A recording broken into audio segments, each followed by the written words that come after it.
Hello everybody and welcome to the sports show for this week.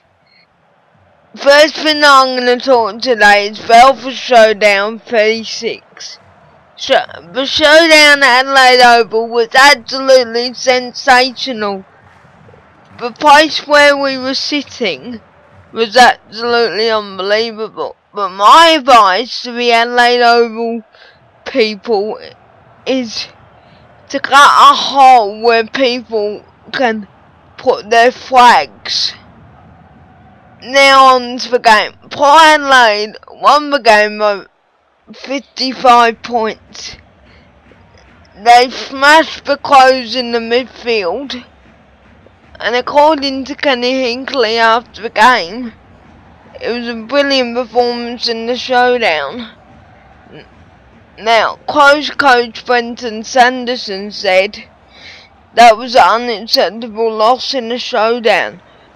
Now, of course, Sando, you are not going to accept responsibility for your team's defeat. Then that would be absolutely disgraceful of you as a coach. Now, the Crows were awful around the stoppages, and the Port Adelaide forwards destroyed them, with Chad Wingard kicking 4 goals, Schultze kicking 3, and Westhoff, the 3-man, had a quiet one, but I think he only scored a single goal. Little Eddie Betts scored 4 for the Adelaide Crows, as he set a benchmark for Adelaide Crows forward. This is what I think from the game. I think Port have impressed all people in South Australia that they are the team to beat here in Adelaide, and I'd say will make the top 8 this year, but they're not top 4 material yet. In other AFL news, Collingwood is setting their brilliant record at ANZ with a 20-point winner over the Sydney Swans. Now, I didn't see the first quarter, but it was a pretty scrappy game due to the rain in Sydney. In Scotty Pendlebury did really well. In my opinion, looking at it from the outside, it was really a game where if you won the midfield battle, you would win the game. And Collingwood smashed Sydney in that battle. Now, Sydney are under pressure, in my opinion, because I think Sydney are struggling at the moment with Buddy in the team. It's affecting the way they play. They're not used to this, and they need to respond and toughen up.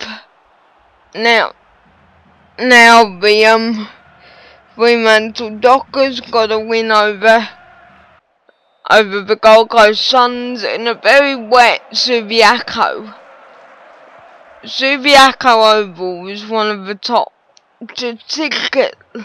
They haven't had rain at Patterson Stadium since November 2012. But Freo be able to control the game from the outset. That's all I got on that game. Oh, there were 2 absolute beauties on Thursday and Friday. On Thursday night footy, Richmond got off to a brilliant start with them kicked the first 7 goals of the day, and they said, we can go on and win this game to be able to go through this. We'll be able to beat these Blues. And then Carlton made the comeback to almost hit the front in the last quarter. And then Richmond, because of Carlton's woeful goal kicking, it was awful how Carlton's goal kicking was awful.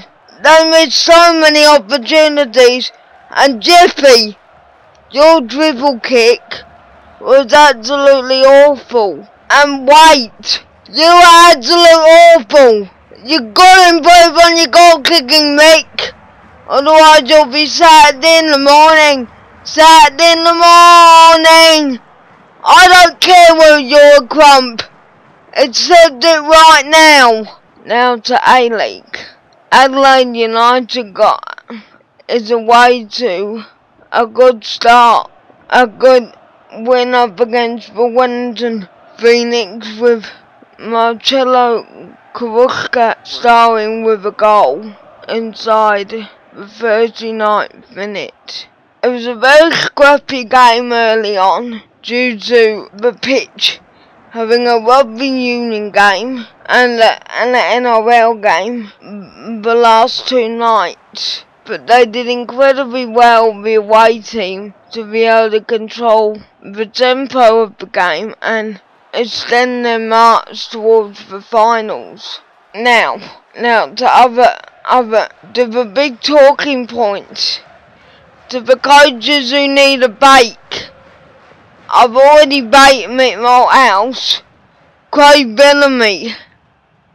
Craig, that was awful in the second half. You got pointed out by a Canterbury side that we